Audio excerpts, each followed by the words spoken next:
Buenas tardes con todos. Les damos la bienvenida a la cuarta mesa magistral de nuestro coloquio, la cual se inserta en el marco de Historia de la Amazonía.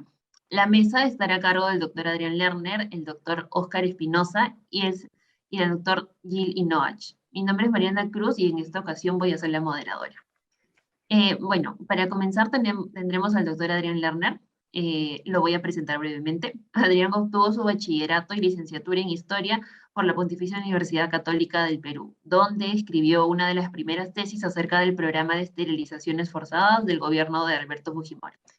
En Estados Unidos se estudió con una beca de la Universidad de Yale, donde obtuvo su maestría y doctorado en Historia, y fue miembro de la primera promoción de la concentración interdisciplinaria en humanidades, enfocada en las tecnologías del conocimiento. Antes de empezar su actual puesto en Berlín, fue el Princeton Mellon Postdoctoral Fellow en Urbanismo y Medio Ambiente en la Universidad de Princeton.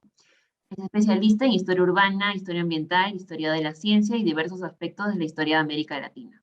En la actualidad está terminando su libro basado en su tesis doctoral llamado Jungle Cities: The Urbanization of Amazonia, que analiza las historias paralelas y divergentes de Manaus, Brasil, e Iquitos, Perú, los nodos urbanos centrales de la selva amazónica. También está trabajando en dos volúmenes de ensayos coeditados con colegas, uno acerca de los vínculos entre el capitalismo y la formación de las ideas acerca de la geografía y el ambiente en el Perú, con Javier Puente, de Smith College, y el otro acerca del Perú desde la perspectiva de la historia global, junto a Alberto Vergara, de la Universidad del Pacífico. Sin más que decir, le damos el pase a Adrián Lerner.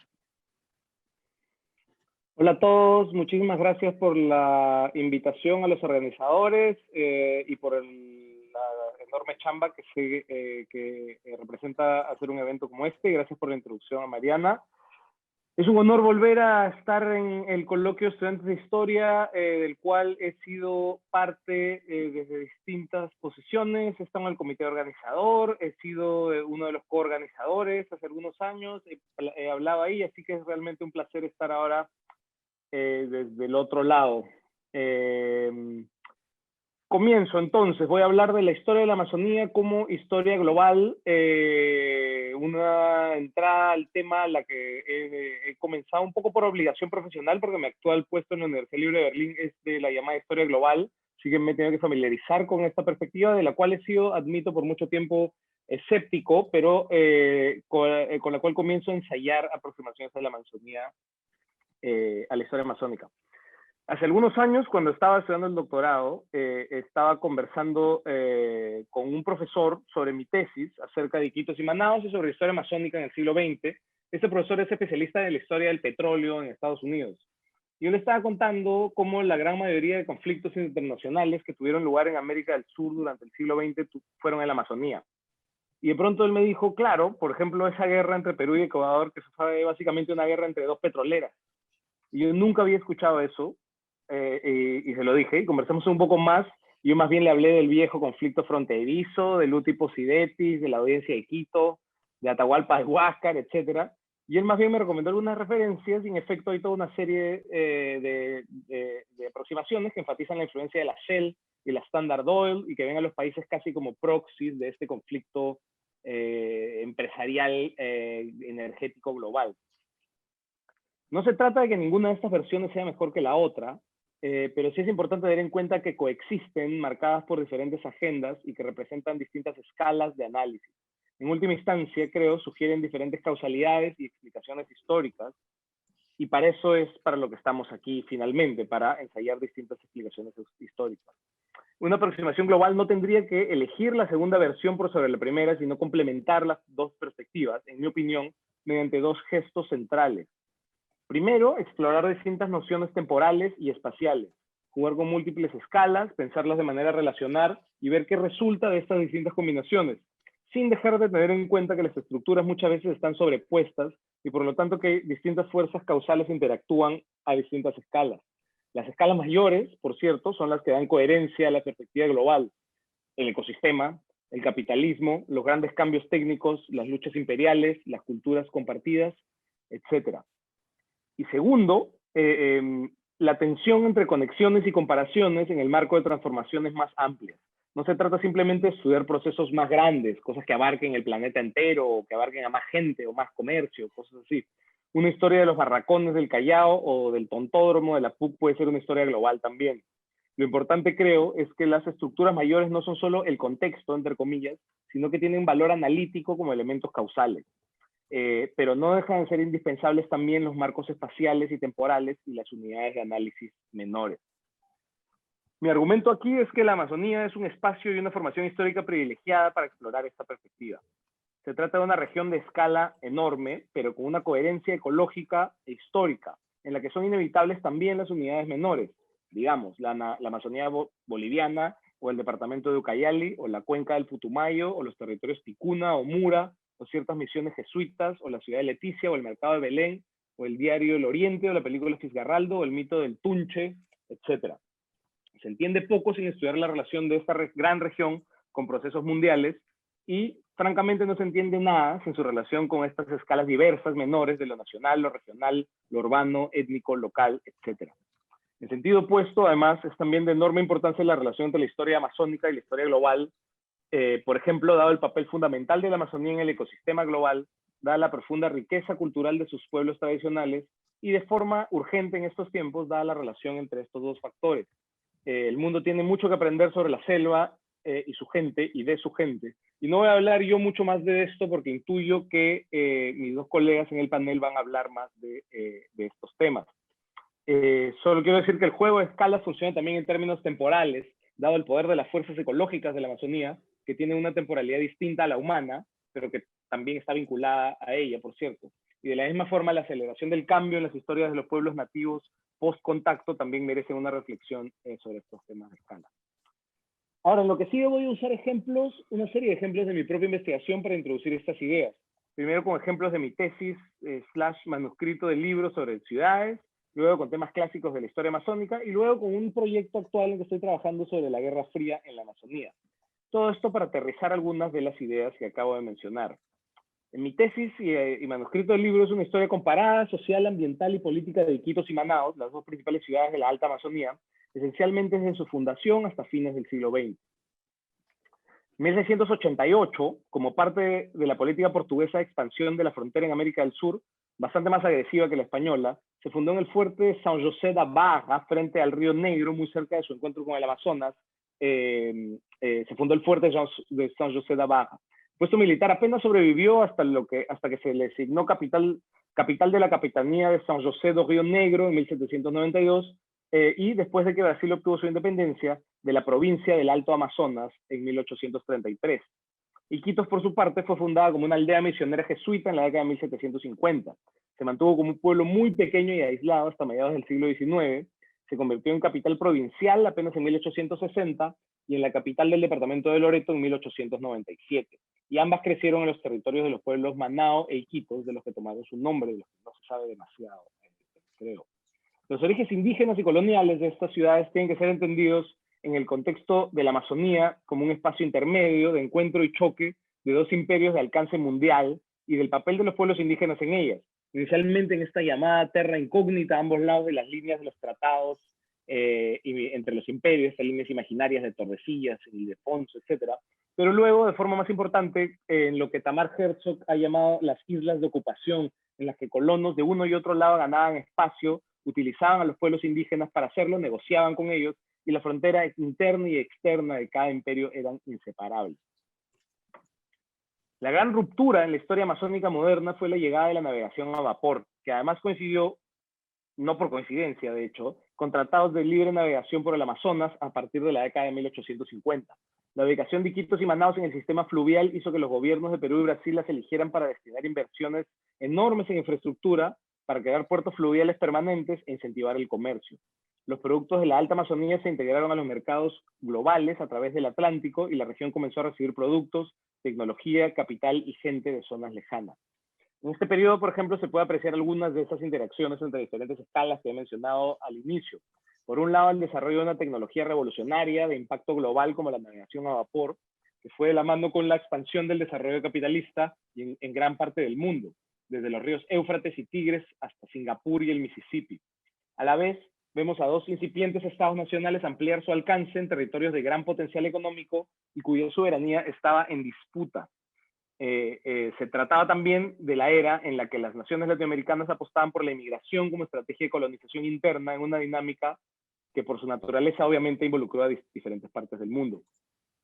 Al mismo tiempo, para pensar en otra escala, por ejemplo, el río Amazonas tenía sus propios planes y más de una vez desvió su curso por épocas amenazando la ciudad de Iquitos con derrumbes y en otros momentos aislándola al alejarse y hacer su puerto inviable para la navegación a gran escala. El boom del caucho coincidió con una época en que el río pasaba delante de la ciudad.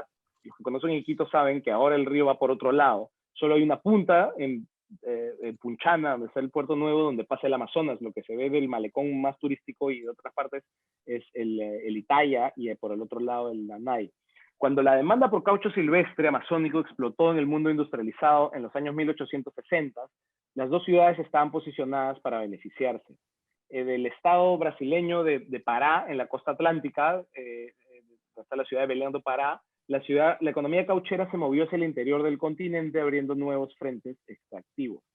Para la década de 1880, Manaos y Quito se habían convertido en centros de un boom que conectaba a los extractores de los árboles esparcidos por la Amazonía con los puertos, industrias y consumidores de todo el mundo. Las ciudades concentraban los negocios de importación y exportación y las casas de aviamiento, que eran las principales, las empresas que dominaban el intrincado sistema de deudas y explotación de los trabajadores rurales, que eran las bases de la economía del caucho, y los servicios, los funcionarios estatales y los trabajadores que estas empresas traían consigo.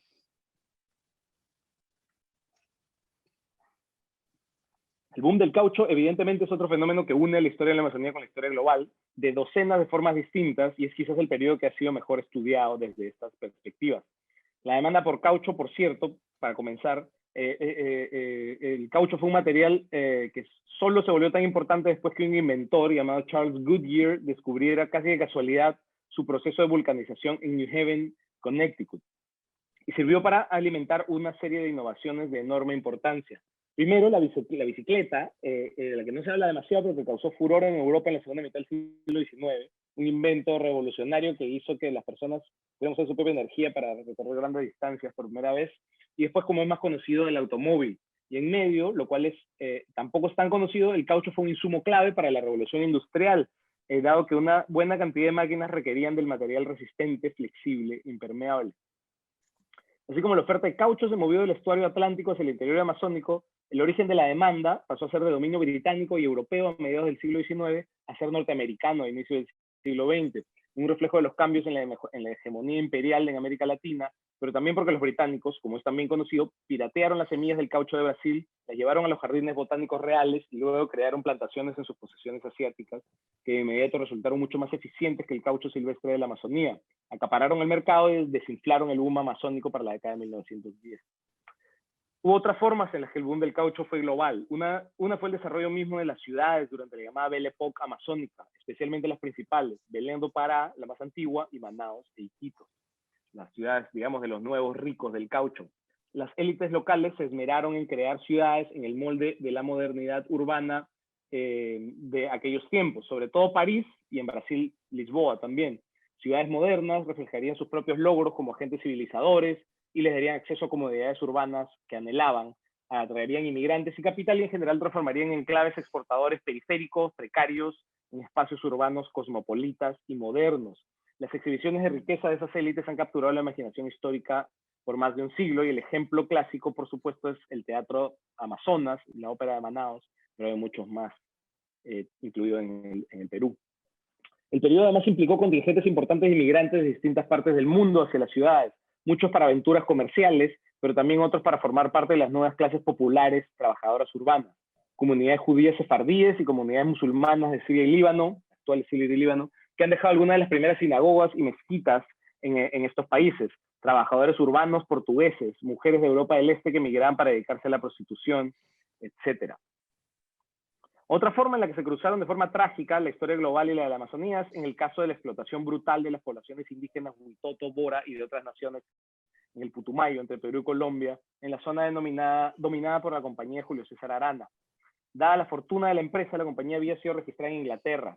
Cuando estalló el llamado escándalo del Putumayo, denunciado por periodistas locales peruanos, fue eventualmente retomado por diplomáticos y activistas británicos debido a que la empresa era inglesa y a que buena parte del personal contratado para coercionar a los trabajadores indígenas eran migrantes de Barbados, por lo tanto también súbditos de la corona británica. Y el escándalo llegó al Parlamento inglés, pero nunca se llegó a castigar a Arana en el Perú, en parte porque él utilizó hábilmente discursos nacionalistas en el contexto de los conflictos fronterizos entre Perú y Colombia, en parte simplemente porque tenía demasiado dinero y poder, como el senador Arana, ¿no? Como se puede ver, estos periodos de llamado boom y integración intensa a la economía de mercado mundial son particularmente ricos para este tipo de análisis, y he dejado de lado muchos otros episodios, Fordlandia, por ejemplo, clásicamente en Brasil, y muchos más, pero están lejos de ser los únicos. En las décadas siguientes, marcadas por la contracción económica post-caucho y la decadencia de aquel orden económico, por ejemplo, se terminó de establecer en estas regiones la bacteriología y la teoría del germen, las campañas médicas contra la fiebre amarilla y la malaria, en diálogo con tradiciones globales de medicina tropical. Muchos de los médicos y entomólogos más renombrados del mundo pasaron por las ciudades amazónicas para perseguir a sus mosquitos y larvas y otros bichos. En el contexto de la Segunda Guerra Mundial, durante un breve auge del caucho, las campañas médicas se profundizaron como parte de pago de los aliados, básicamente Estados Unidos, a cambio de derechos exclusivos al caucho y barbasco amazónicos en el Perú y Brasil.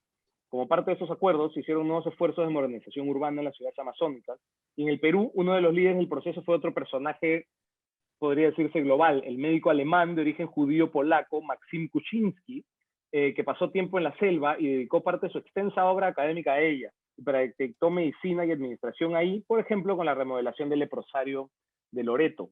De modo más general, los programas impulsados por Estados Unidos en el contexto de la Segunda Guerra Mundial siguieron siendo cruciales para la salud pública amazónica hasta entrada la década de 1960.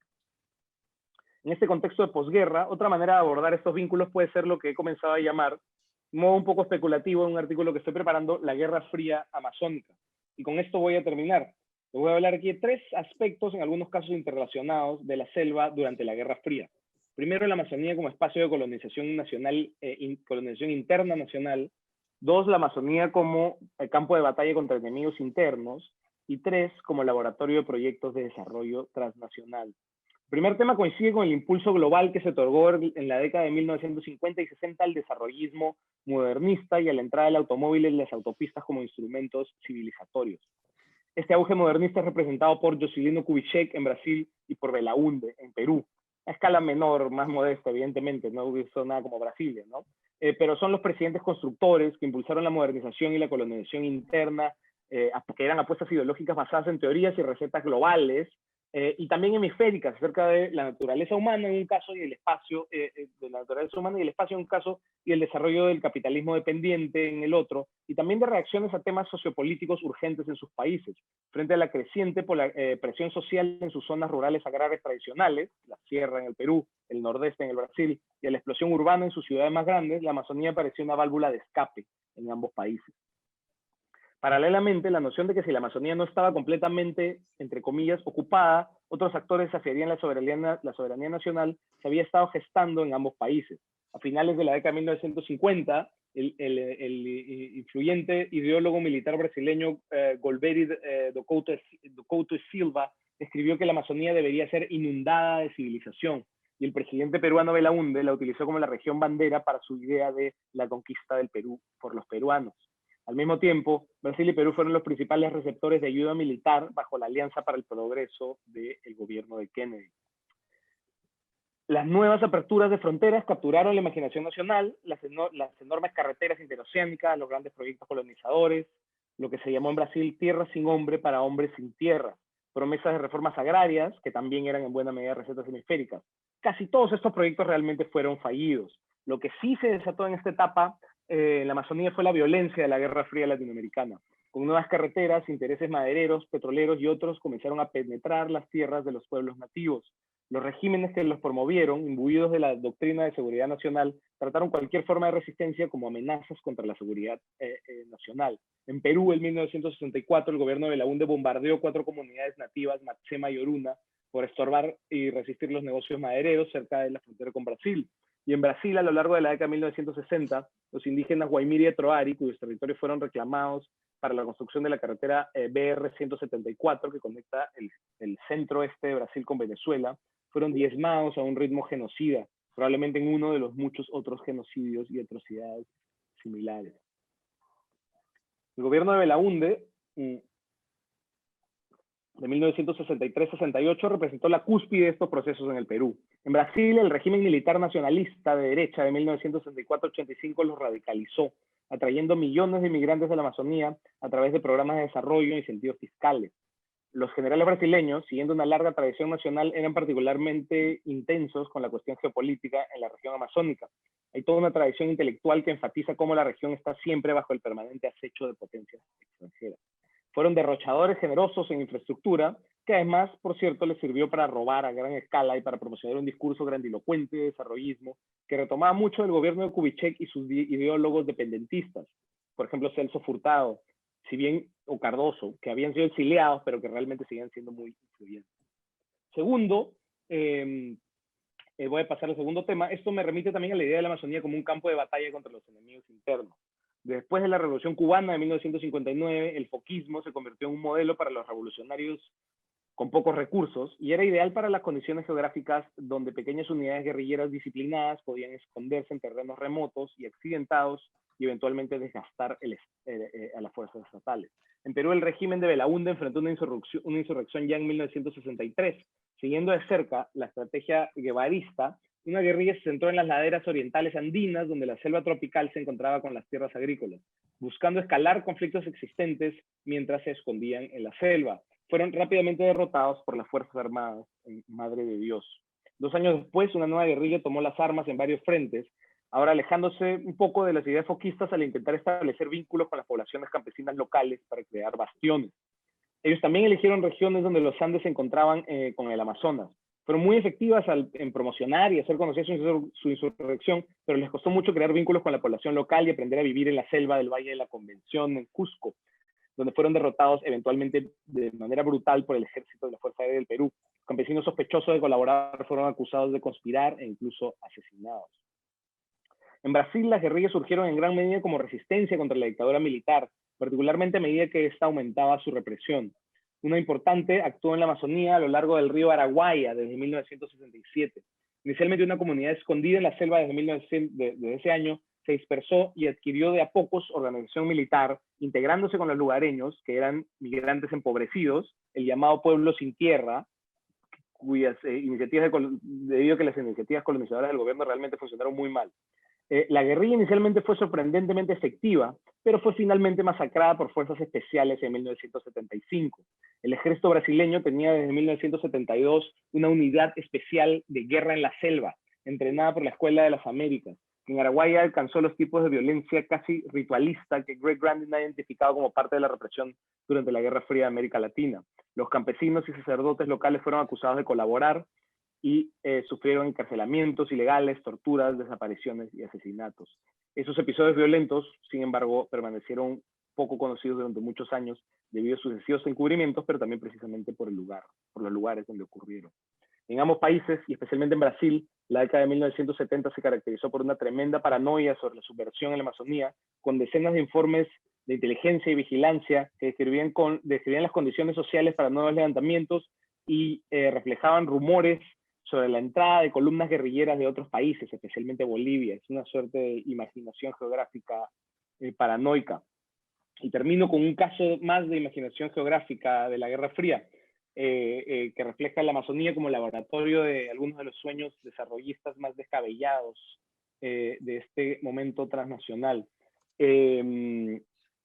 Se trata de una serie de estudios y una serie de proyectos, un pequeño corpus de literatura de los llamados think tanks o centros de investigación aplicada de la Guerra Fría, publicados por el Instituto Hudson, creado por Herman Kahn, el influyente estratega nuclear y consultor del Departamento de Defensa de Estados Unidos, que es además la inspiración de Dr. Strangelove, de la película de Kubrick. Libros escritos por Robert Panero, un tipo que en una ventana de 15 años también escribió sobre el East River, Nueva York, el delta del Mekong y Vietnam, Angola, las islas del Pacífico Occidental y más. Al menos un libro en coautoría entre Kahn y Panero. En el primer libro, Nuevo Enfoque en la Amazonía, publicado en 1965, Kahn y Panero propusieron una agenda que abogaba por el desarrollo basado en transferencias de tecnología, vinculándose con la Alianza para el Progreso para promover la integración de América Latina para impulsar el desarrollo económico. Esta es una cita, ¿no? Enmarcaron al Amazonas como una región multinacional que requería la colaboración entre estados y señalaron que la navegabilidad fluvial limitada en los grandes afluentes del Amazonas era uno de sus principales problemas. Propusieron crear un equipo interdisciplinario para observar sistemáticamente la región desde el aire, lo que se llamó un think tank volador. También mencionaron en ese libro un programa piloto que querían implementar en Colombia, inundar el río Caquetá y crear un lago para conectarlo con el río Aracuara y Putumayo en la frontera peruana. Y entramos entonces al periodo de lo que empieza a sonar un poco más delirante.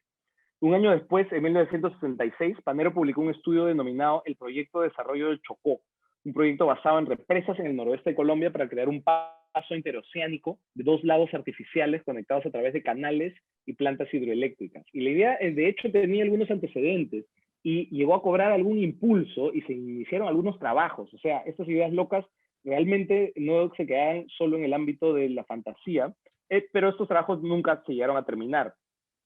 Luego, en 1967, Panero publicó un nuevo informe llamado Un sistema de grandes lagos de América del Sur, obviamente inspirado en la idea de los grandes lagos en el norte, en el Midwest de los Estados Unidos.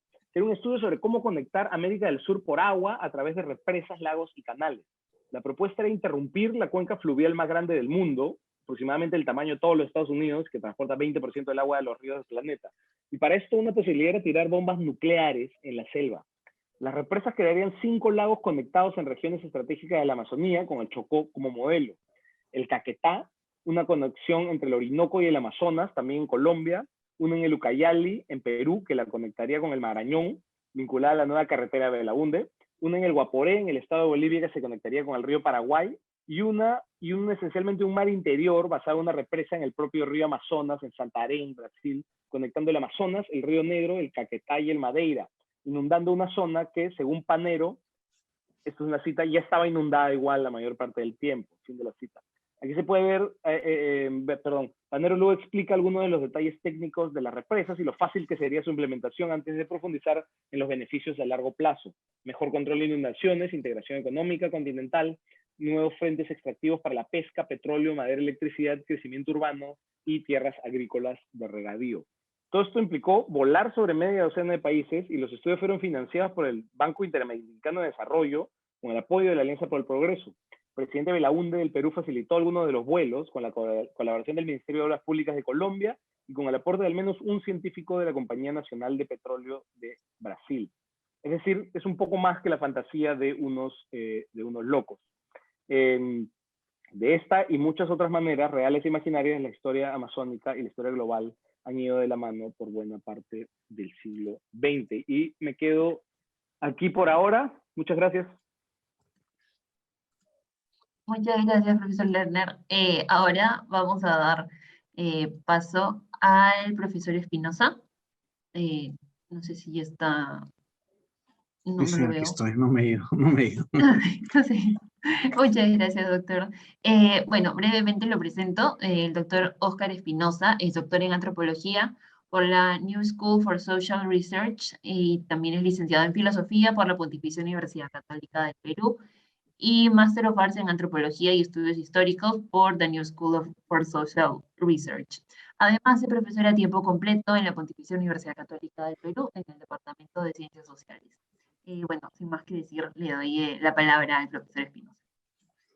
Bien, gracias. Primero que nada, ¿no? Agradecer por la invitación y felicitar a la comisión organizadora. Además, sus folletos, el afiche precioso, de los más bonitos que he visto para los coloquios en la universidad. También es un placer estar con Adrián. Bueno, con él no nos conocíamos, pero sí he estado siguiendo las pistas a través de su mamá, que fue mi asesora de tesis de licenciatura, dicho sea de paso, ya que con la que tengo un enorme cariño. Y por supuesto con Gil Inoech, que nos conocemos de hace mucho tiempo y al que también aprecio muchísimo, ¿no? Y me alegra saber que está aquí también acompañándonos esta tarde. Bien, lo que yo quiero plantearles es, esta tarde, esta noche, es unos ciertos desafíos que presenta acercarse a la historia de la Amazonía, ¿no? En primer lugar, hay que constatar una ausencia, un olvido, ¿no? Un lugar marginal que ha ocupado la historia amazónica dentro de la historia del Perú, ¿no? Y de América Latina, ¿no? Como vemos, además, la historia, no se puede pensar la historia de la Amazonía peruana sin pensarla, como decía Adrián, en conexión con el conjunto, ¿no? de los otros países amazónicos y de la región, ¿no? En general hay mucho desconocimiento, sigue habiendo, ¿no? Me alegra saber, ¿no? Mariana también comentaba antes que su tesis también tiene que ver con la Amazonía, me alegra saber que hay más estudios que se vienen realizando, pero en general el conocimiento que se tiene y el estudiante promedio, es decir, ¿no? En la universidad o el profesional promedio, ¿no? O el peruana promedio, conoce muy poco sobre la historia de la Amazonía, ¿no? Y creo que parte del problema viene en que nos hemos considerado siempre como un país andino, ¿no? A pesar de que justamente los países andinos, los 4 países grandes, Colombia, Ecuador, Bolivia y Perú, la mitad de su territorio es amazónico. Entonces, en realidad somos países andinos amazónicos, ¿no? Pero además también, pues, el centralismo, ¿no? Que hace que los temas, pues, históricos, ¿no? Los temas de elección para la investigación en la historia o para la publicación, o el financiamiento de investigaciones se centre en otros proyectos, en otras regiones, ¿no? Incluso si uno hace un balance de las historias regionales que se han publicado en las últimas décadas en el país, siempre, ¿no? La que sigue perdiendo ahí también es la historia amazónica, ¿no? En segundo lugar, y eso tiene que ya ver más directamente con mi trabajo, digamos, ¿no? De vínculo con las comunidades y los pueblos indígenas amazónicos, se ha creído, ¿no? Y es una creencia que todavía persiste, que se trata de pueblos que no tienen historia, ¿no? En el doble sentido del término, ¿no? O sea, que no cambian en el tiempo, ¿no? Existía hace unos años una propaganda de Prom Perú, que promueve el turismo, esto Prom Perú, que decía que si quieres visitar el pasado, viaja a una comunidad nativa, ¿no? Es decir, desplazarse geográficamente en el espacio hacia la selva es un desplazamiento, ¿no? En una máquina del tiempo, nos daba a entender este documental. Y esta idea sigue de alguna manera presente, no desaparece del todo, ¿no? Por ejemplo, en un documental que se ha pasado hace pocas semanas sobre Cantagallo en canal de TV Perú, Canal 7, por ejemplo, se decía que Cantagallo está congelada en el tiempo, ¿no? Como que no ha pasado nada, ¿no? En los últimos 20 años de Cantagallo, ¿no? Entonces, esta idea de congelamiento, ¿no? De temporal, ¿no? De no pasar nada, de que no pasa nada, se repite la historia cíclicamente, etcétera, etcétera, ¿no? El antropólogo Lévi-Strauss, por ejemplo, ¿no? Hacía una diferencia entre pueblos fríos y pueblos calientes, ¿no? Es decir, pueblos que, ¿no? Tienen, ¿no? Un sentido histórico y de transformación más fuerte que otros, ¿no? O se ha dicho mucho también que los pueblos amazónicos no tienen memoria, que no recuerdan más allá de la generación de sus abuelos, ¿no? Cosa que no es cierta tampoco, ¿no? Yo creo que el hecho de no contar con una escritura no significa que no se cuenta con memoria o formas de transmitir esta memoria, ¿no?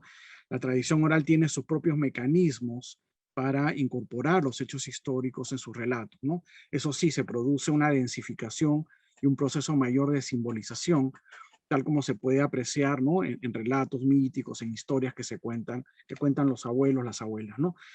Los pueblos amazónicos que conocemos hoy en día además son el resultado de procesos históricos, ¿no? Largos en algunos casos, en otros intensos, donde se han producido pues muchos cambios, ¿no? No viven en la edad de piedra, como a veces de cuando en cuando también aparece en algún informe periodístico, ¿no? Y en algunos casos incluso se trata de sobrevivientes, ¿no? O sea, es decir, los pueblos que han sobrevivido justamente, ¿no? La violencia, las epidemias, ahora que estamos, ¿no?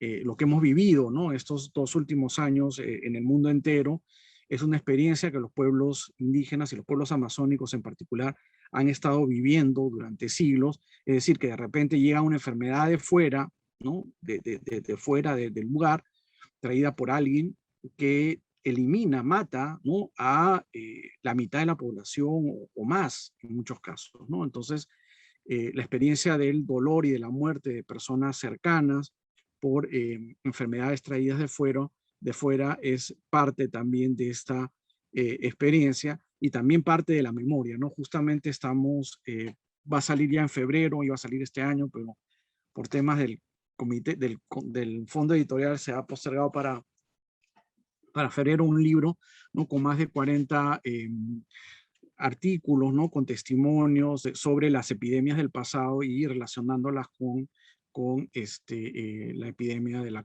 COVID-19, ¿no? Entonces, digamos, son pueblos que tienen, ¿no? Historia y siguen transformándose además, ¿no? Se siguen transformando. Otro tema que me parece clave entre estos desafíos, y es un argumento que he escuchado, ¿no? a varias personas, es que quieren explicar el poco desarrollo de la historia amazónica, es la falta de fuentes, ¿no? Y esto también es otro mito, otra cosa falsa, ese mito en el sentido de falsedad, ¿no? Porque efectivamente existe mucha documentación. O sea, incluso si nos preguntamos por las fuentes documentales, las fuentes escritas, existe, ¿no? Mucho material, tanto colonial como republicano. Lo que no ha habido es mucho interés, más bien, en trabajar con ese material, ¿no? O no saber buscar bien la fuente, ¿no? Por ejemplo, se ha hecho trabajos excelentes sobre las encomiendas coloniales, ¿no? En los Andes o en la costa peruana, pero no en la Amazonía. Parte del argumento es que no están en los archivos coloniales de Lima. ¿Pero por qué? Porque la parte de la Amazonía donde había encomiendas era la parte que dependía de Quito, es decir, están en los archivos de Quito o de otros lugares. Es decir, existen, pero no, de repente no están en el lugar que se busca, ¿no? Asimismo, ¿no? Yo creo que un aporte fundamental, y es una de las disciplinas que más novedad ha traído a los estudios amazónicos, es la arqueología, ¿no? En las últimas décadas sus aportes nos vienen replanteando un montón de temas que dábamos por supuesto, ¿no? Como por ejemplo la existencia de grandes ciudades amazónicas precolombinas que han desaparecido simplemente y que por no contar los suelos amazónicos, ¿no? Que son suelos arcillosos, donde no hay rocas, no hay construcciones en piedra, como podemos ver, qué sé yo, ¿no? En Machu Picchu, en otros sitios, son más bien construcciones de madera, bueno, han desaparecido, no quedan restos, ¿no? O porque son zonas inundables o el río cambia, ¿no? Adrián nos contaba, ¿no? Cómo la ciudad de Iquitos, el río se aleja y se acerca. Bueno, yo lo he visto alejarse y yo he visto, digamos, el río Ucayali comerse calles por las que yo he caminado, ¿no? En Pucallpa, por ejemplo, ¿no? Es decir, los ríos se mueven. Y entonces eso también va transformando el paisaje y no nos dejan, digamos, la cantidad de restos que nos gustaría tener. Sin embargo, a pesar de todas estas dificultades, la arqueología viene, ¿no? Trayendo aportes muy importantes y donde además, ¿no? Vemos cómo desde esos tiempos precolombinos la Amazonía estaba ubicada, ¿no? En redes, ¿no? De comercio, de intercambio, de viaje y de guerra que iban más allá del territorio amazónico, ¿no? Que conectaban a las sociedades amazónicas con las sociedades andinas, con la cuenca del Río de la Plata, con el Caribe, Centro y Norteamérica, con la costa pacífica, ¿no? La gente decía, bueno, la barrera de los Andes no pasan, mentira, pasaban, ¿no? Hay vínculos entre Tiahuanaco y las sociedades amazónicas, por ejemplo, etc. Entonces, es decir, hay una serie de cosas que se están replanteando y que nos hacen repensar también nuestra manera de entender la Amazonía. Pero además, ¿no? Yendo, como decía, ¿no? Hace un momento ya a la parte de documentos y textos disponibles, no tanto a la época colonial como para la época republicana, existe abundante información. Es cierto que se han perdido archivos muy importantes, ¿no? Tanto en la época colonial, por ejemplo, cuando expulsaron a los jesuitas, se perdió mucho material, o en los ríos se perdía, ¿no? Se volteaba la canoa y se iba todo al agua, literalmente. O, por ejemplo, ¿no? El incendio del archivo de Iquitos, ¿no? Que fue incendiado en unas protestas hace algunas décadas, ¿no? Pero eso no implica que, digamos, exista mucho material e incluso, ¿no? Hoy en día, comentábamos también al inicio, antes de empezar el panel, hay, por ejemplo, ahora en Internet, incluso uno puede encontrar mucha documentación que antes era muy difícil, ¿no? Uno tenía que ir a archivos en un sitio, en otro, en un país, y hoy en día, pues mucho de este material, no todo, pero mucho de este material, pues se está poniendo disponible, lo cual, digamos, permite, ¿no? Para las personas, ¿no? Que quieran dedicarse al estudio de la historia amazónica, a encontrar documentos muy interesantes en Internet, ¿no? Además, digamos, de estos documentos también existe la tradición oral, ¿no? La tradición oral, y la tradición oral no solamente que se ha transmitido, ¿no? en las comunidades, en los pueblos amazónicos, sino también aquella que ha sido después transcrita por misioneros, viajeros, antropólogos que han, ¿no? Todos estos relatos los han ido poniendo en blanco y negro y que también están quedando ahí, ¿no? Evidentemente este material, ¿no? El material de la tradición oral, igual que el de la tradición escrita, requiere pues de interpretación, ¿no? Y muchas veces las personas que se dedican, ¿no? Que estudian la carrera de historia no cuentan, no tienen, digamos, necesariamente la preparación adecuada para poder realizar estas interpretaciones, ¿no? Como por ejemplo en un relato mítico está hablando del caucho o no, cómo saber eso, ¿no? ¿Qué indicios hay? ¿Por qué puedo presuponer yo que que puedo, ¿no? Conectar una cosa con la otra, etcétera, ¿no? Supone, en ese sentido yo creo que también repensar, ¿no? La formación universitaria en las escuelas de historia para incorporar, ¿no? Temas medioambientales, temas de diversidad cultural, etcétera, etcétera, ¿no? Y eso, digamos, de alguna manera también se ha reflejado en que buena parte de lo que se ha escrito sobre la historia de la Amazonía, no solamente en el Perú, sino también en los países andinos e incluso en Brasil, ha sido hecha por personas dedicadas a la antropología, ¿no? Dicho sea de paso, yo también tengo el doctorado en historia, ¿no? Soy antropólogo e historiador. No, parecía que no, pero también tengo eso y realmente me apasiona mucho, ¿no? Finalmente, yo creo que con esto voy terminando, no existe una historia, ¿no?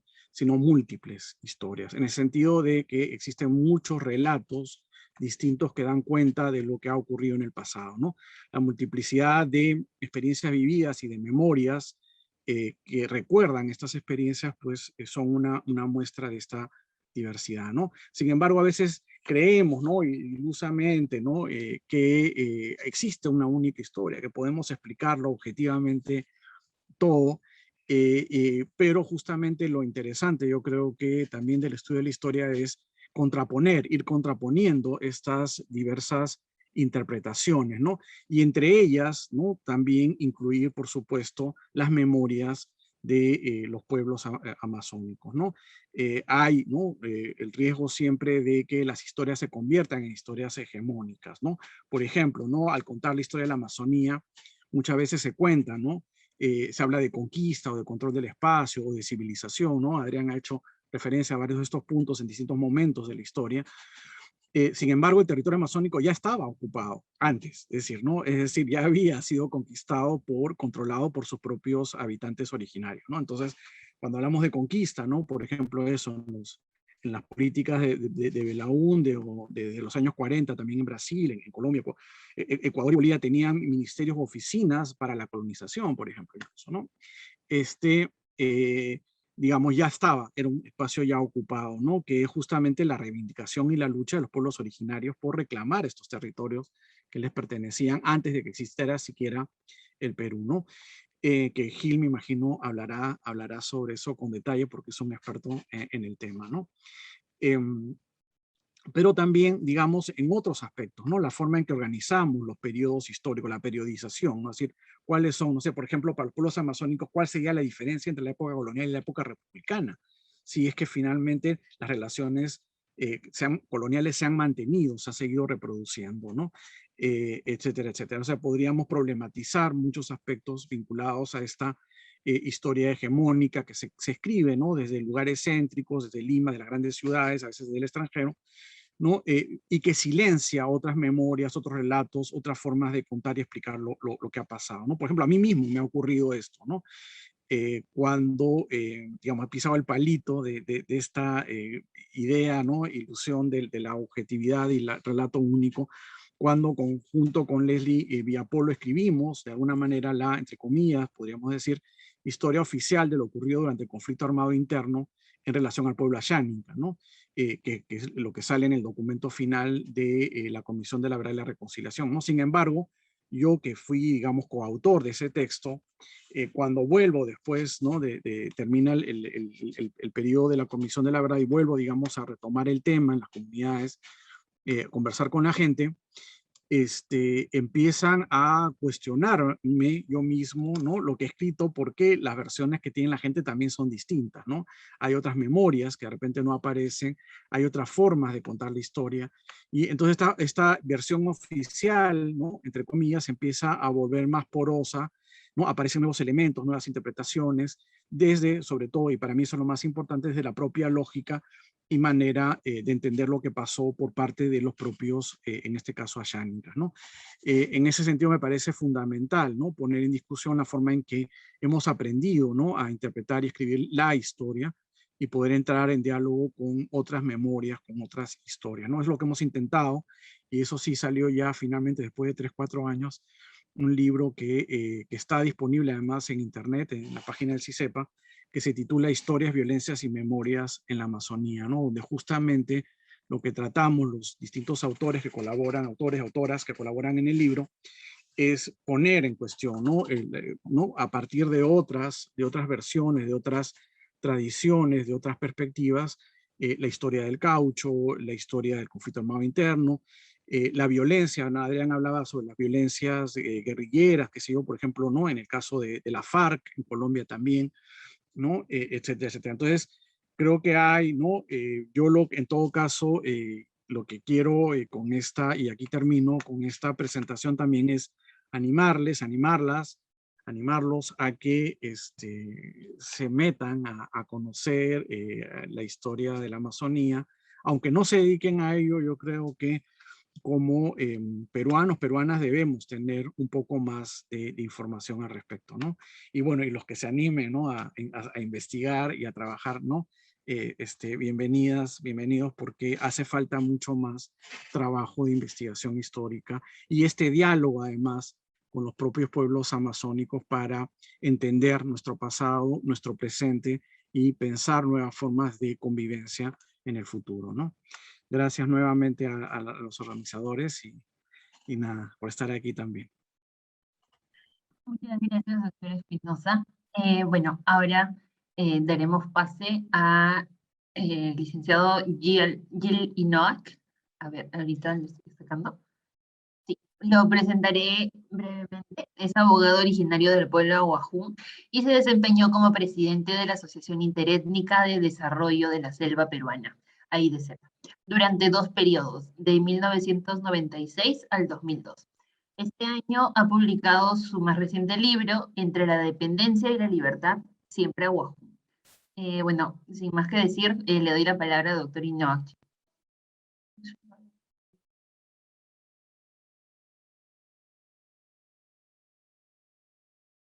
Muy buenas noches. Sí, buenas noches, ¿me escuchan? Sí, sí se le escucha. Ya, muy bien. Buenas noches a los organizadores, al primer expositor. No tengo el honor de conocerlo, pero mis saludos van. Y Óscar Espinosa, bueno, regular tiempo ya nos conocemos y creo que somos amigos, ¿no, Óscar? Ya en muchos eventos nos encontramos. Y bueno, pues a mí me toca exponer el tema condiciones que deben garantizar la pervivencia de los pueblos indígenas, territorio, autonomía y desafíos. Bueno, quiero empezar diciendo pues que no es el dinero ni las oportunidades de empleo los que le van a proporcionar las condiciones de vida justa a los pueblos indígenas. Cuando decimos condiciones de vida justa, lo que queremos decir en otras palabras es que los indígenas sin territorio están lejos de alcanzar el medio que se llama vida mejor. Es lo que vamos a tratar de explicar en breve esta situación. Hablando de territorio.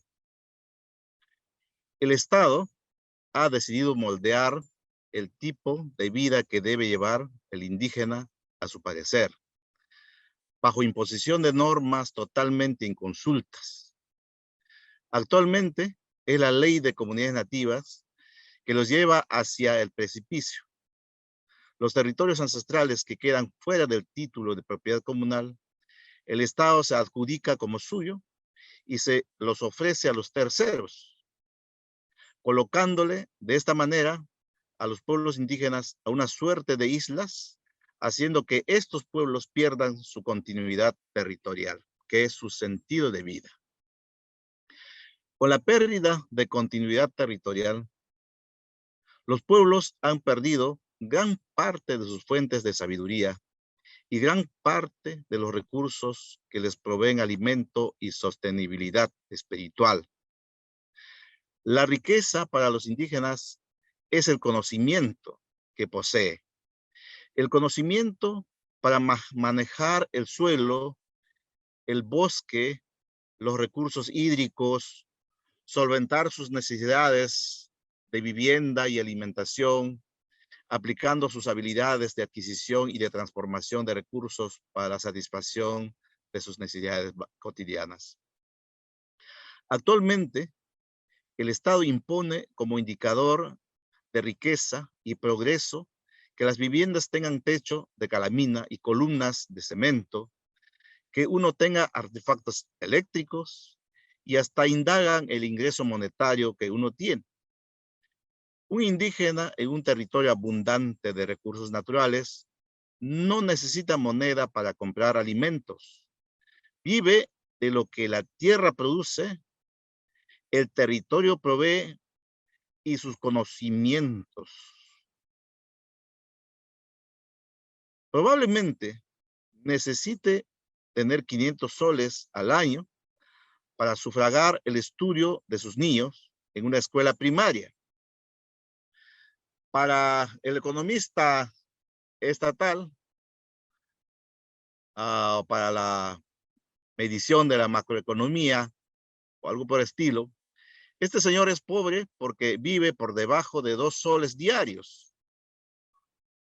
El sistema coloca al indígena en un pobre extremo. Aplican la fórmula de adquisición monetaria a la vida urbana. Aplican la fórmula de adquisición monetaria de la vida urbana. Del modelo de alguien que vive en tierras áridas de San Juan del Lurigancho, Comas, algo por estilo.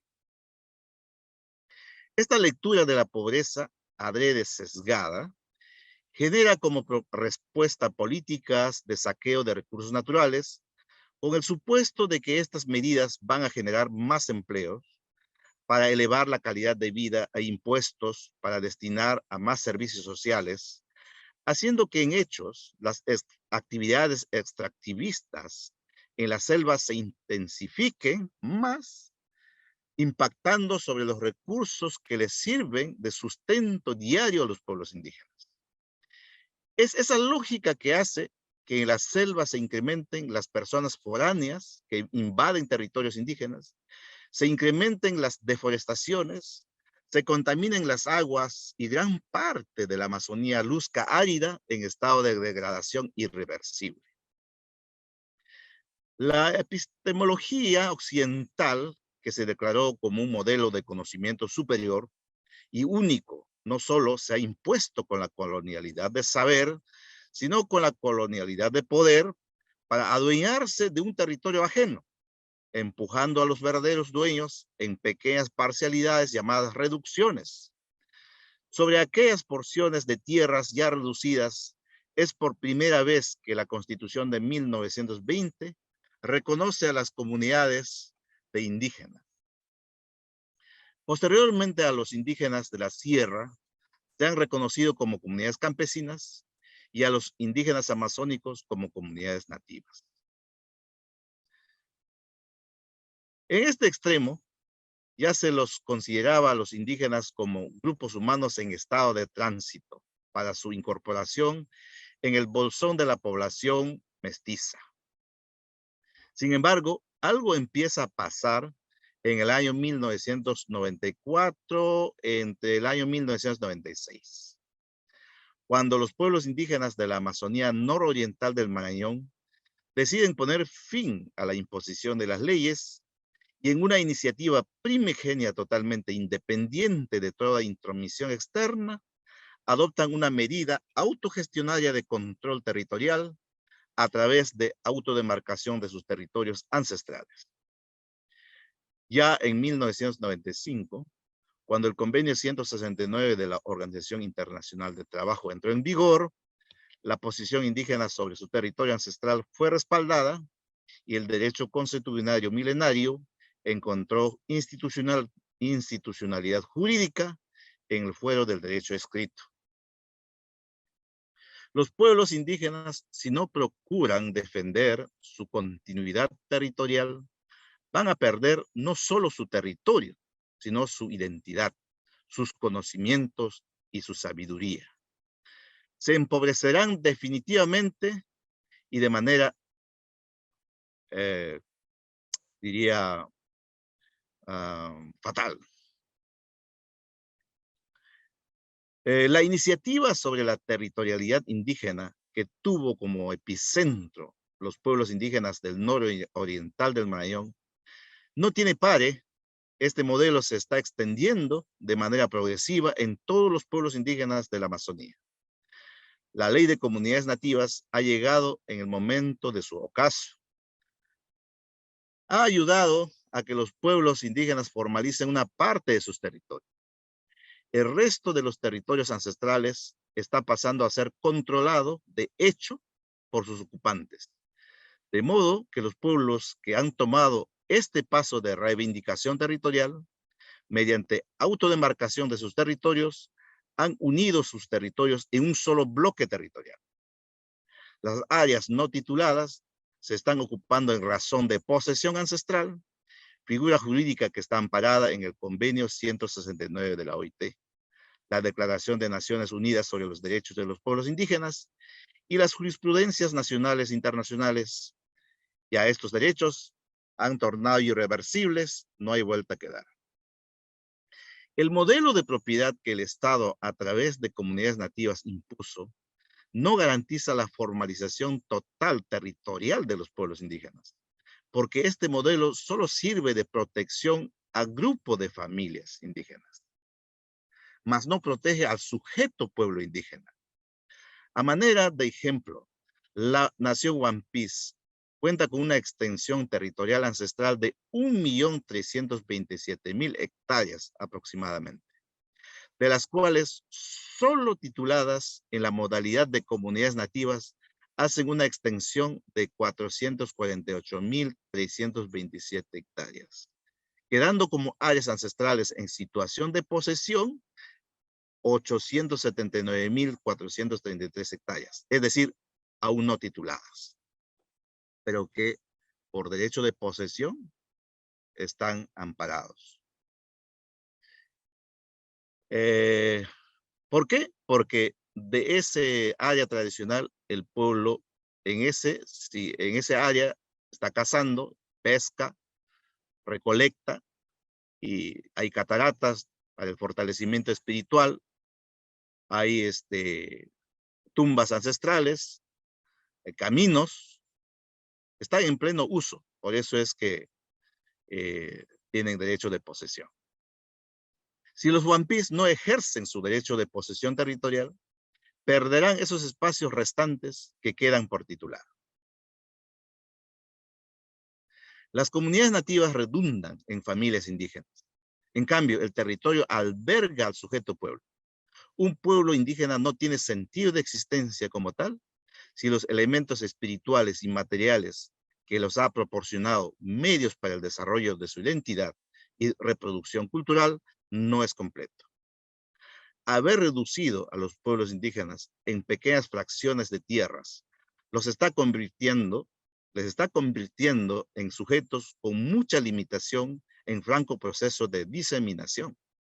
Pero si esta situación se revierte con la unificación territorial, como lo está pasando por el pueblo Wampis y los demás pueblos vecinos, es como devolverle la vida. El íntegro del territorio es vista para los pueblos indígenas como mercado donde abastecerse de alimentos. Es como el hospital donde encuentras fármacos para tratar algún mal.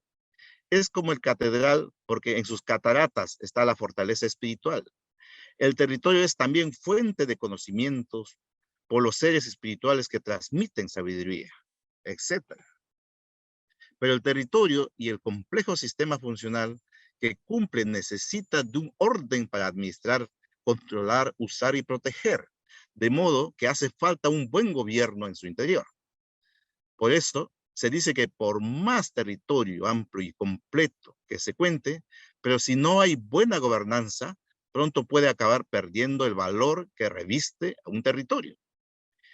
El sistema jurídico constitucionario que desarrollaron los pueblos indígenas para administrar y usar los recursos sintonizaba a los estatutos naturales para manejo sostenible de los mismos, y aunque parezca menos creíble decirlo en estos tiempos, el bosque prístino y las vertientes hidrográficas sanos que encontramos en territorios indígenas no son casualidades del destino, sino son resultados de los vestigios jurídicos locales que aún quedan como reserva en plena aplicación.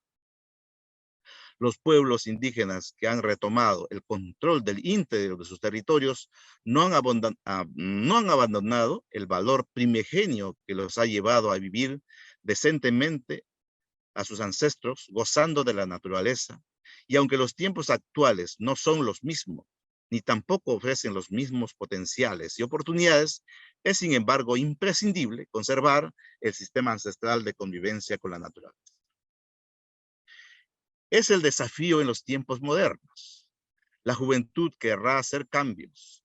El rol de los mayores será el de ayudarlos a que estos cambios contribuyan en que el bosque y la fauna silvestre sea cada vez cuidada y menos rebuscada, creando alimentos autogestionados mediante crianzas y repoblamiento de especies mediante reforestaciones masivas, por ejemplo.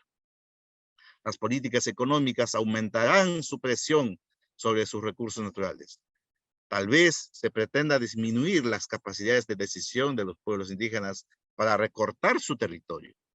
En este contexto, se requerirá de fortaleza interna y de desarrollo de buenas prácticas interculturales para garantizar que el desarrollo que queremos no menoscabe el ordenamiento territorial interno ni rompa el principio de interdependencia con la naturaleza.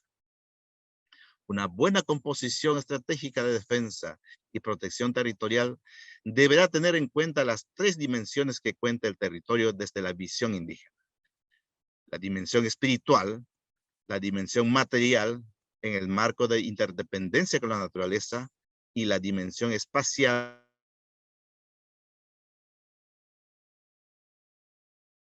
Una gobernanza territorial será sólida si se mantiene de manera inalterada los siguientes principios y derechos colectivos a la vez: territorio, identidad cultural, autodesarrollo, autodeterminación.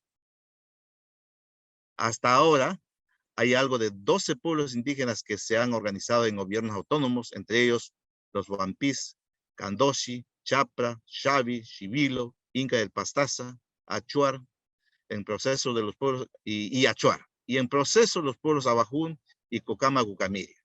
Se han sumado los pueblos Shipibo, Jarambo y Ese. Otro gran desafío es que estos pueblos logren que sus sistemas de gobernanza territorial sean reconocidos. Eso sería todo de mi parte. Gracias. Muchas gracias, doctor Inoak. Y bueno, habiendo concluido con las tres intervenciones, pasaremos a la ronda de preguntas del público. Bueno, también les recordamos que a todos los presentes que pueden dejar sus preguntas por medio del Zoom o por Facebook. Y bueno, voy a comenzar a leer las que tenemos hasta el momento. La primera es para el doctor Lerner. ¿Cuál fue la actitud del gobierno militar de Velasco al respecto de la Amazonía peruana? ¿Su acercamiento a la selva se dio solo en términos económicos, por ejemplo, el petróleo, o hubo una idea de integrar la región con el resto del país en términos sociopolíticos? Gracias. ¿Dónde está la pregunta, por cierto? La sacamos de Facebook. Ah, ya. Ujú. Gracias por la pregunta. El gobierno militar hizo más que solo lo económico. Mi propio énfasis ha sido en la parte urbana, obviamente, que fue, me parece que se podría decir, bastante descuidada por el gobierno militar. Digamos que una de las cuestiones en la Amazonía en particular, dado el énfasis de Belaúnde, tanto en temas urbanos como en el desarrollo amazónico, el gobierno militar no está particularmente interesado en seguir las políticas de Belaúnde, ¿no es cierto? Por razones obvias. Entonces no enfatizó ninguna de estas dos cosas. Por otro lado, sí fue crucial el desarrollo de la ley de comunidades, ¿no? Que fue durante el gobierno de Velasco y fue impulsada en parte por Sinamos, que tiene pues a largo plazo un montón de problemas, etcétera, pero que en su momento fue una cosa bastante pionera, importante, que diferenció a las comunidades indígenas amazónicas de las comunidades indígenas andinas, ¿no? Y les dio un trato diferente. No soy especialista en eso en particular y seguramente mis colegas podrán decir un poco más sobre eso. Después hay otras cosas, pero nada que sea particularmente, en mi opinión, así que diferencia al gobierno de Velasco de muchos otros gobiernos en sus políticas hacia la Amazonía. No fue un énfasis particular. Hay algunos proyectos para que hay casi regularmente para crear una zona franca en Iquitos. Hay un paquete de legislación para el desarrollo económico amazónico que le llama la Ley de la Selva, a inicio de los años 70. Pero de alguna manera se regresa a una lógica extractivista, ¿no? Eso es realmente lo que pasa durante el gobierno de Velasco en la selva, en mi opinión. El énfasis en el petróleo. Sí hay estos avances importantes en términos de las comunidades indígenas, pero nada, nada que en este momento se me ocurra que sea particularmente notorio. No tengo tan claro a qué se refiere la pregunta si está pensando en algo específico en términos de integración al resto del país, ¿no? Pero no hay en todo caso una ambición de la envergadura de la dictadura militar brasilera, que es mucho, mucho más ambiciosa en términos de conectividad, ¿no? Aeropuertos, autopistas, etcétera, ¿no? Y esto desde mi propio sesgo, que es mirar Iquitos, se ve hasta ahora en la diferencia de conectividad de las ciudades amazónicas brasileras con Iquitos, ¿no? Un puerto modernizado, etcétera, lo cual no necesariamente es algo malo, en realidad es desde otra perspectiva, pero bueno. Gracias. Gracias, profesor. Bueno, hay una serie de preguntas que considero que pueden ser abiertas a los tres ponentes, así que igual las leo en general y las responden. Bueno, como comenzando, ¿consideran que que la actitud del Estado frente a las protestas de las poblaciones indígenas, tanto de la sierra como de selva, ha sido confrontativa y violenta a lo largo de la historia peruana y que esta solo se ha reducido a partir de los últimos años? Si es así, ¿a qué factores creen que se debe esta reducción? Sí, quizás puedo empezar ahí y de paso también complemento la pregunta anterior sobre Velasco, ¿no? Efectivamente, no hubo mucha diversidad en general. Sí, como mencionaba Adrián, es clave el tema de la ley de comunidades nativas, que le costó, ¿no? Porque no lo pensaban, ¿no? Tomó tiempo y aún así, digamos, hubo toda una discusión al interior entre militares porque el tema de la Amazonía es un tema de frontera, es un tema sensible para los militares, ¿no? Como mencionaba Adrián también, ¿no? Las guerras del siglo XX en América del Sur han sido guerras amazónicas, básicamente, conflictos entre los estados amazónicos, ¿no? Por la delimitación, ¿no? Entonces, el tema, digamos, siempre para los militares, el tema de la Amazonía es un tema muy sensible por el tema de fronteras, ¿no? Entonces, eso sí se ha mantenido, el tema de las fronteras vivas, ¿no? Se retomó el impulso que venía de antes. Y, digamos, lo novedoso, además de la ley que vamos a celebrar, ¿no? Los 25 años, de los 50 años, el 2024, imagino que va a haber varias actividades por todo el tema de discutir justamente todo el tema territorial, ¿no? A partir de esa ley, pero también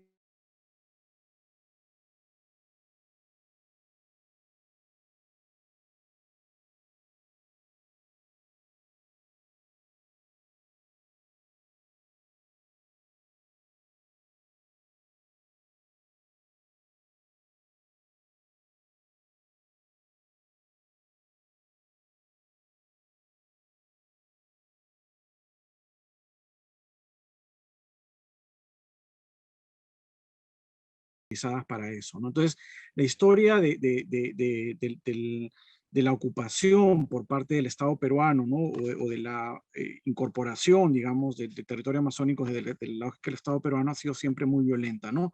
Entonces, en ese sentido, lo que puede pasar ahora en una protesta, etcétera, viene, digamos, de una tradición a la que se ha sumado, y para mí esto es muy grave hoy en día, esta idea de terruqueo, es decir, cualquier protesta es terrorista, y cosa que no es así, ¿no? Para el caso del petróleo también, ¿no? Las protestas por los derrames petroleros, ¿no? Se le quiere culpar a las comunidades vecinas del oleoducto, por ejemplo, de sabotear, de destruir ¿no? Entonces, como actos terroristas, ¿no? Entonces, y no corresponde, ¿no? O sea, el terrorismo tiene una lógica, ¿no? De presión política a través del miedo y del terror, de la violencia, pero para presionar políticamente, ¿no? En cambio, acá no, son protestas normalmente pacíficas que eventualmente terminan siendo reprimidas, ¿no? Entonces, sí, digamos, ¿no? Respondiendo a tu pregunta, la historia de relación entre el Estado y la Amazonía republicana es mayoritariamente una historia violenta. Bueno, tenemos también, ¿de qué manera ha sido el tránsito durante el siglo XX de la propiedad de la tierra de las comunidades amazónicas, llamadas a inicios de 1900 como de montaña? ¿Se realizaron expropiaciones de parte del Estado o se quitaron de una manera más ilegal y violenta?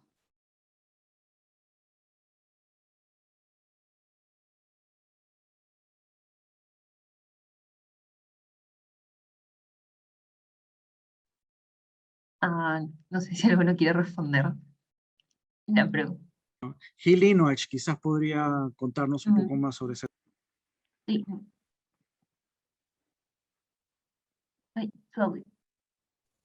¿Me repite la pregunta? Sí, claro. ¿De qué manera ha sido el tránsito durante el siglo XX de la propiedad de la tierra de las comunidades amazónicas, llamadas a inicios de siglo como de montaña? ¿Se realizaron expropiaciones de parte del Estado o se quitaron de una forma más ilegal y violenta?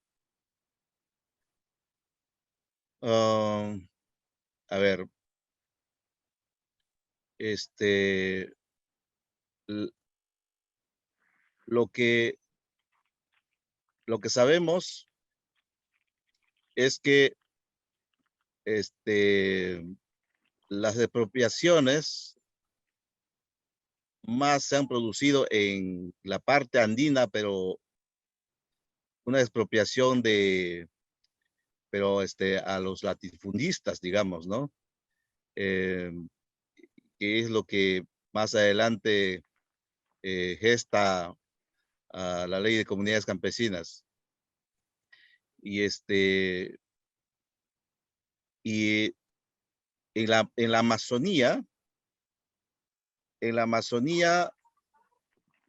no casi concuerdo de que haya habido, digamos, de parte del Estado, expropiación en ese sentido, sino más bien de reducir su territorio sistemáticamente a través de normas. Eso es lo que ha pasado en la Amazonía, ¿no? O sea, los pueblos indígenas amazónicos han tenido sus propios territorios ancestrales definidos, los cuales han sido intervenidos por la colonia, pero que de alguna manera en unos casos han sido recuperados y en otros casos reducidos. Pero gran parte de los pueblos amazónicos, excepto el pueblo Cucama, Cucamiria, ha podido, los sobrevivientes, es decir, han podido recomponer su territorio. Sin embargo, la ley de comunidades nativas empieza a reducirlos. En vez de reconocer los territorios de los pueblos indígenas por pueblos, reconoce a las familias, de grupo de familias. Por ejemplo, el pueblo Abajún tiene 50,000 habitantes. Este es el pueblo Abajún. De eso, 50 comuneros se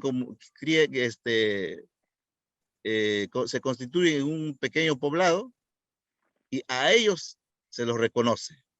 Entonces, como tú eres 50 personas, a ver, ¿de qué etnia eres? Awajún. ¿Y a cuántas hectáreas necesitas? Bueno, 5.000 hectáreas, porque no eres mucho. Y así los han reconocido hasta ahora 214 comunidades nativas. Pero aún así, no se los ha consolidado su territorio.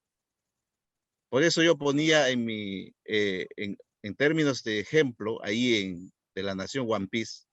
La nación One Piece tiene un territorio ancestral de 1.327.000 hectáreas.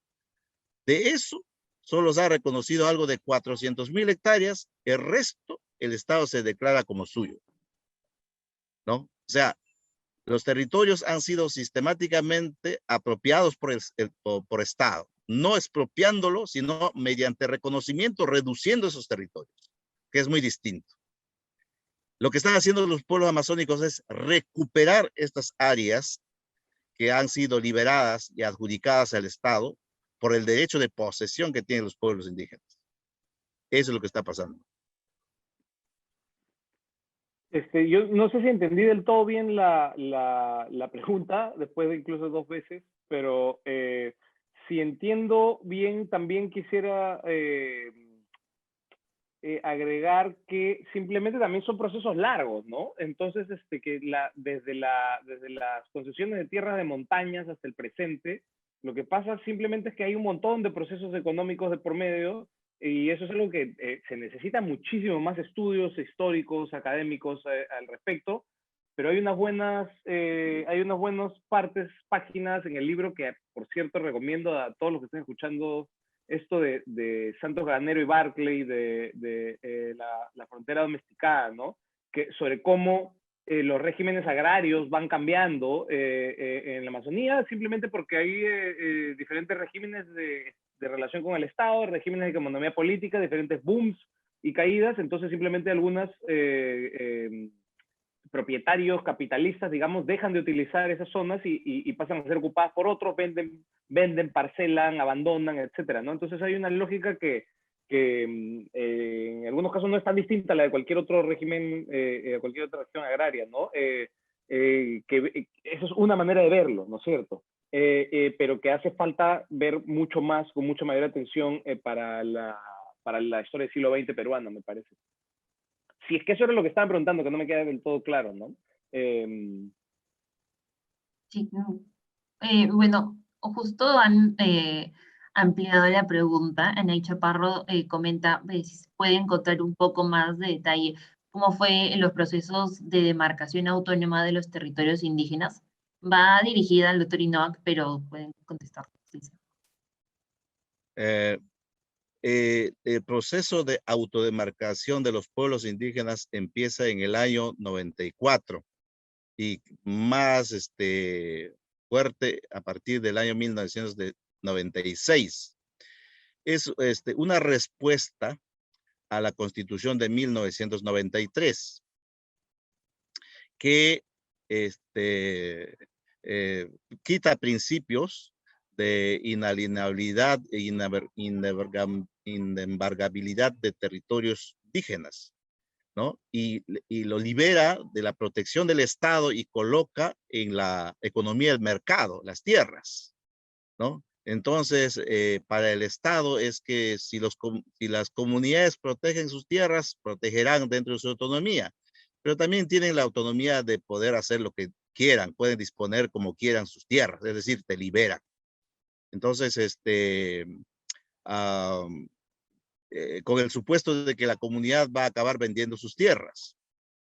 Entonces, frente a este problema, y además cada pueblo no lo tiene consolidado su territorio. Les dije en mi exposición de que cada pueblo tiene su propio territorio ancestral ya autodeterminado milenariamente.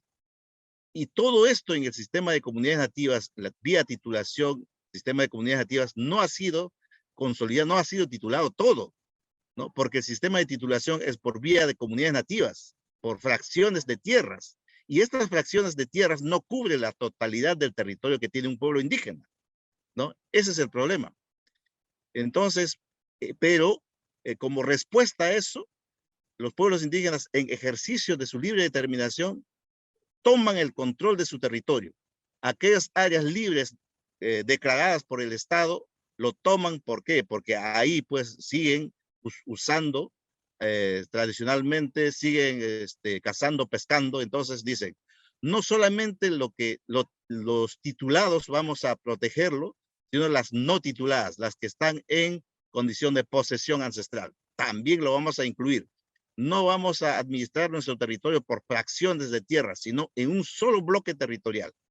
Eso es lo que, solo así vamos a defendernos como indígenas, vamos a prevalecernos como indígenas.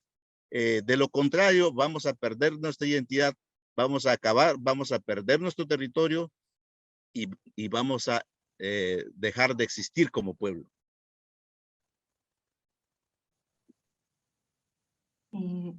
Sí, muchas gracias, doctor. Bueno, pasamos a la siguiente pregunta.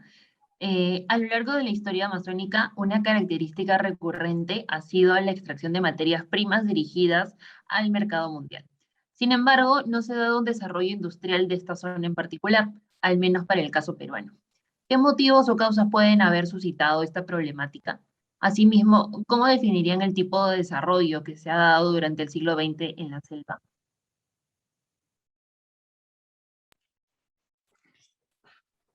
Bien, quizás ahí, bueno, en primer lugar, se conoce más la época del caucho, pero en realidad desde antes del caucho se han estado extrayendo, ¿no?, otros productos del bosque, como la zarzaparrilla o el árbol de la quina, ¿no? Para la quinina, famosa, que también volvió a ponerse de moda con la pandemia, ¿no? La cloroquina y todo ese tipo de cosas. No se ha industrializado en realidad por varias razones, ¿no?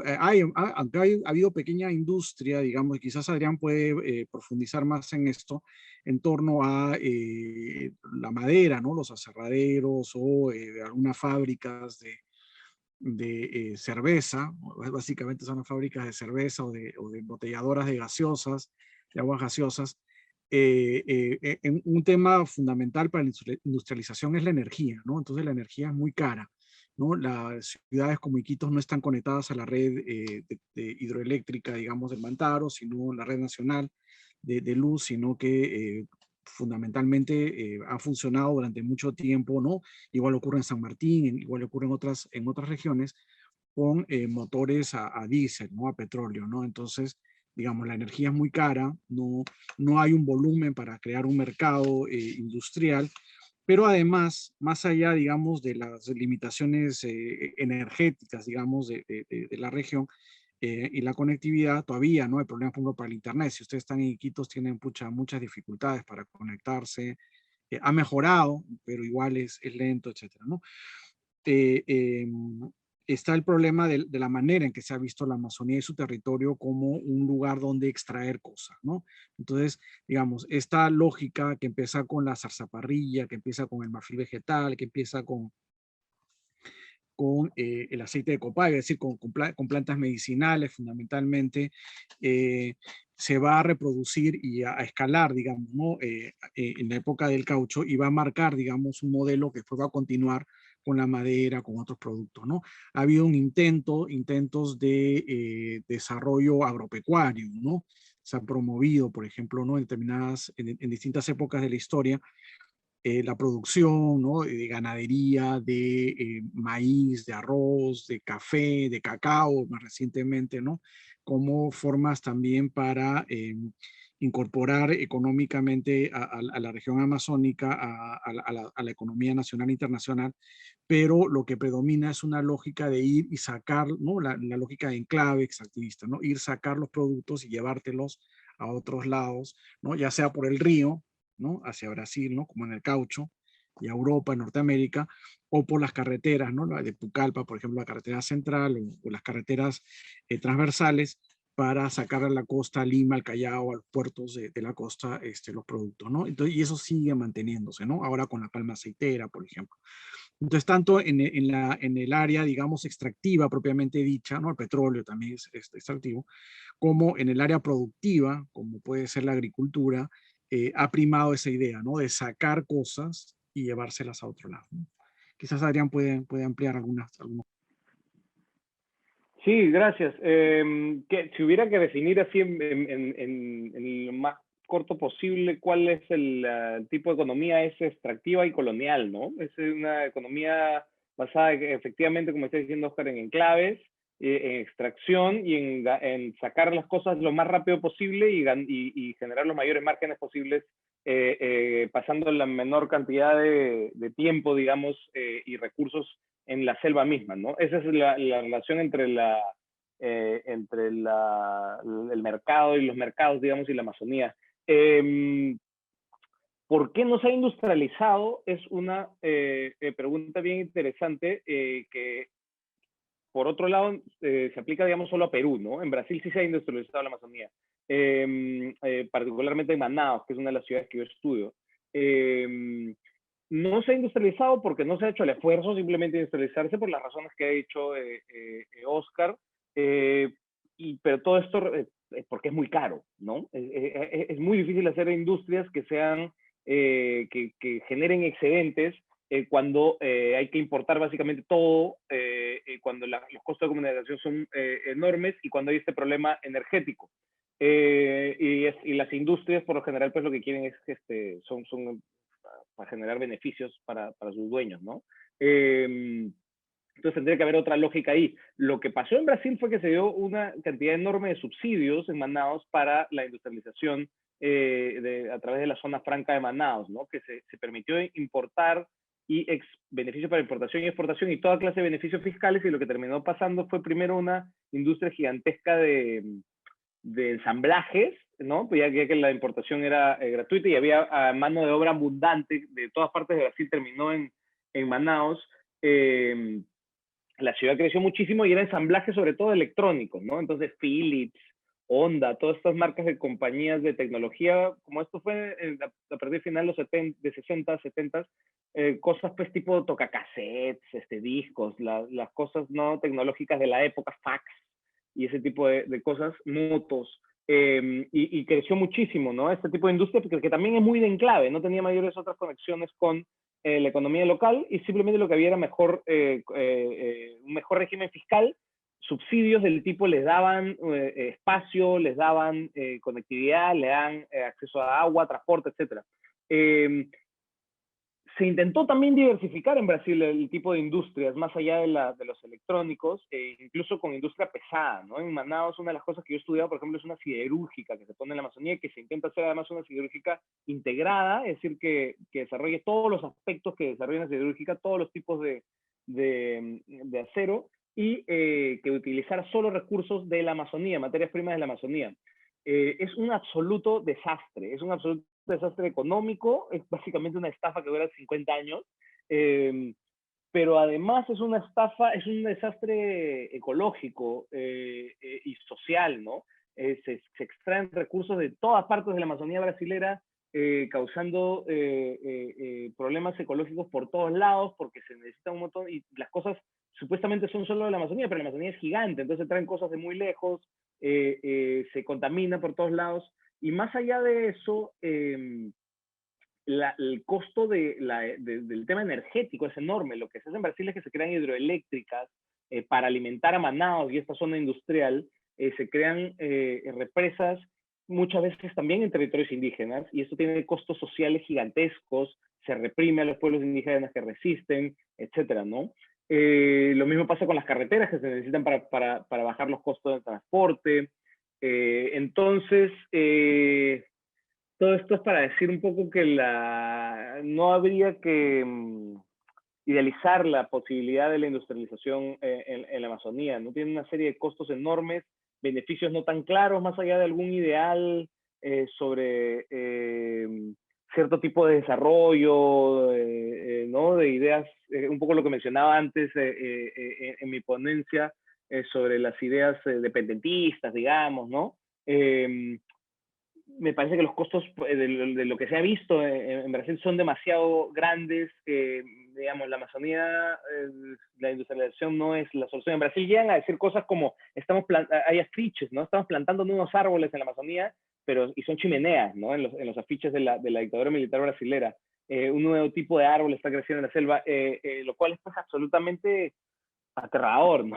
Y espero que si algo bueno trae nuestra crisis ecológica actual es no volver a idealizar ese tipo de desarrollo, ¿no? Que se entiende su lógica económica en principio, pero en la práctica no ha mostrado traer los beneficios que supuestamente trae.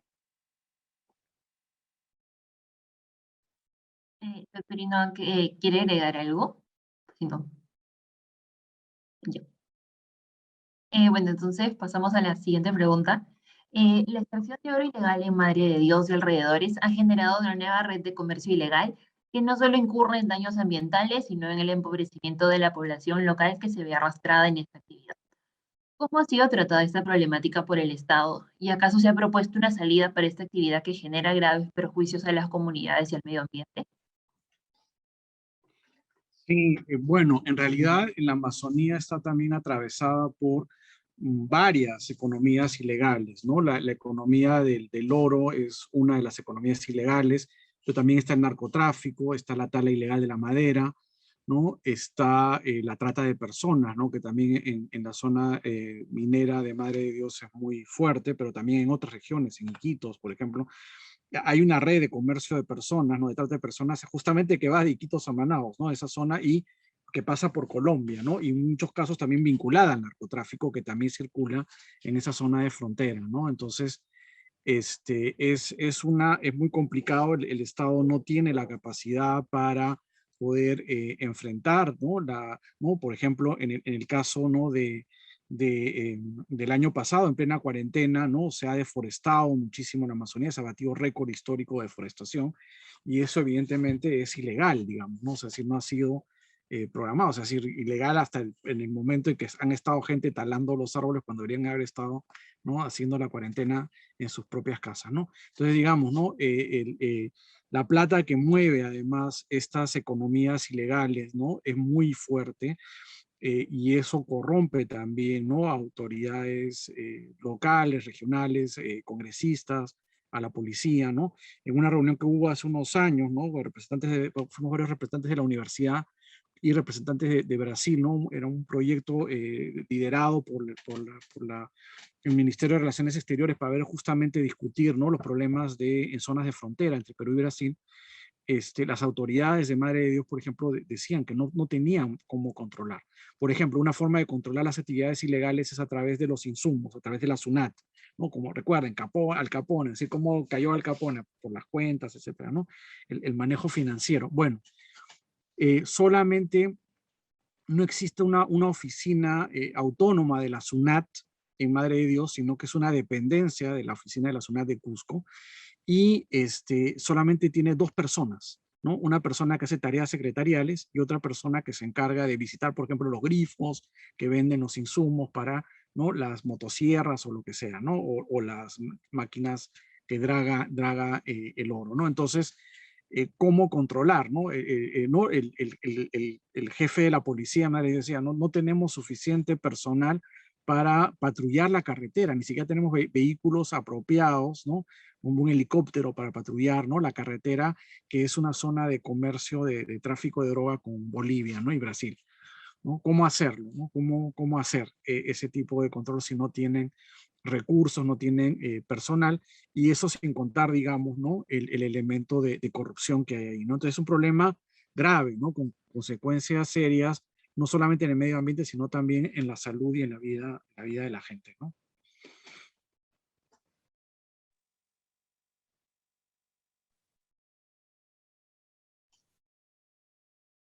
Ahora, Sí, sí, doctor Inoc. yo diría que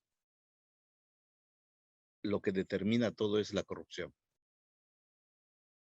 La, Porque por más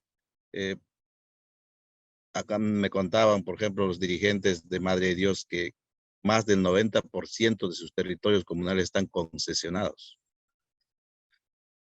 Imagínense, tienen concesión mineras, o sea,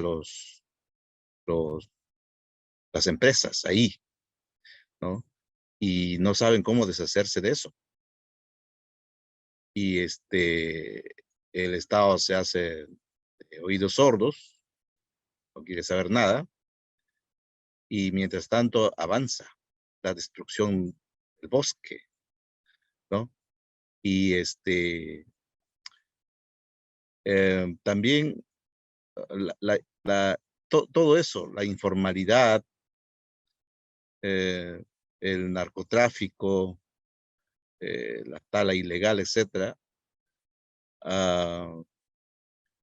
se podría combatir con eficiencia si es que hubiera un buen plan de erradicación de esos males, pero ¿de qué sirve que hubiera un buen plan si de por medio hay mucha colusión de funcionarios en corrupción?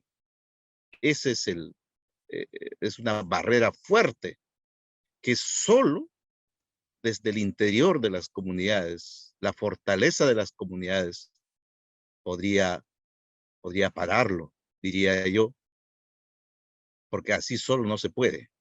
La corrupción es grande, fuerte. En territorio One Piece, por ejemplo, los militares, la policía saben todo la minería ilegal. La nación One Piece solicitaba que por favor erradiquen, que intervengan, pero no, pasaron 2 años y la nación One Piece se organizó, se fueron y ellos mismos desalojaron. ¿Y qué respuesta recibieron?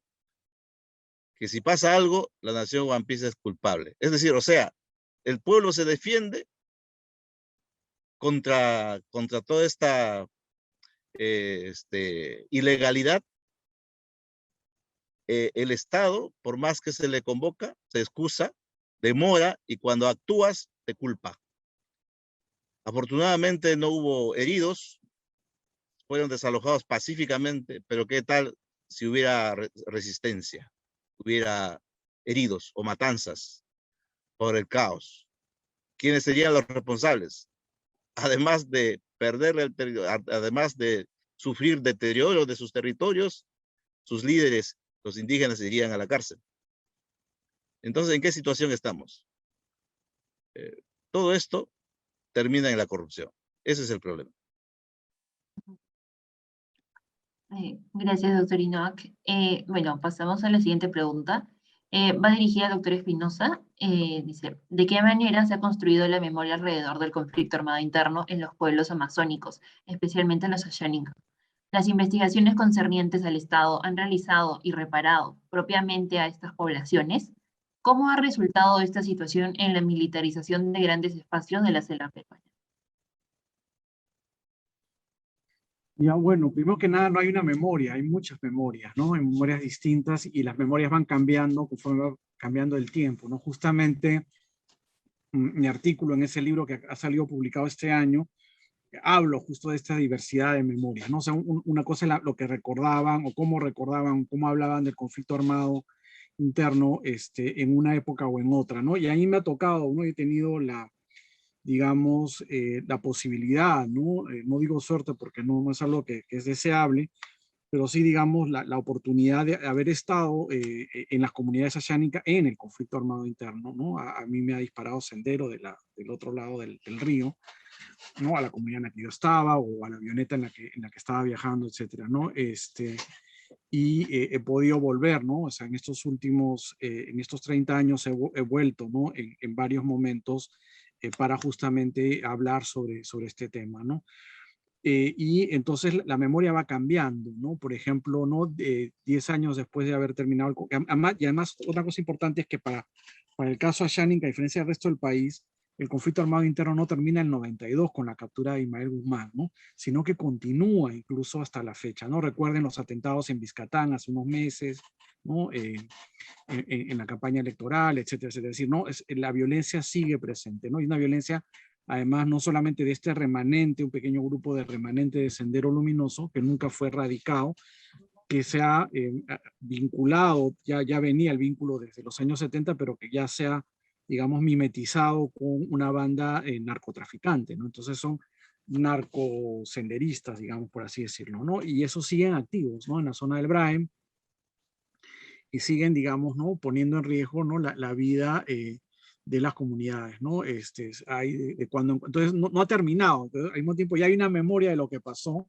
ya hay una generación de jóvenes que no han vivido la parte más dramática del conflicto, digamos, de enfrentamiento, y entonces hay muchos relatos, ¿no? Por ejemplo, una cosa muy interesante que fue cambiando a lo largo del tiempo fue la memoria de las mujeres, ¿no? Cuando los primeros años no querían, ¿no? Las mujeres hablar sobre el tema de las violaciones sexuales, tanto por parte de senderistas como de militares, ¿no? No se mencionaba, nadie hablaba de eso, ¿no? Pero llegó un momento en que sí empezaron a hacerlo, ¿no? Empezaron a presentar, a hablar, poder hablar sobre ese tema, ¿no? Entonces, digamos, hay como momentos diferentes donde van apareciendo cosas, ¿no? Y además, un elemento importante, a diferencia del caso andino, es que una vez que una persona muere entre los Ashaninka, entonces ya esa persona no se le nombra. Entonces fue muy difícil, ¿no? Eso ha empezado también muy tardíamente a hacer listas de los nombres de las personas muertas o desaparecidas, ¿no? Porque, claro, pueden decir mi tío falleció, mi tío lo mataron, o a mi hermano lo secuestraron, o lo que sea, pero mencionar los nombres, y además eran personas que no tenían documento de identidad, ¿no es cierto? La mayoría de ellas, ¿no? Todavía para el año 2010, ¿no? Había casi un 20% de la población adulta amazónica que no tenían DNI, ¿no es cierto? O sea, ¿no? Imagínense pues en el año 80 o 90, ¿no? Entonces, digamos, ¿no? Hay una serie de problemas. La reparación se ha avanzado poco, ha habido algunas cosas pequeñas que se han hecho, pero sobre todo ha sido muy importante el rol de una mujer asháninka, Luzmila Chiricente, que ella fue incluso, ¿no? Nombrada como miembro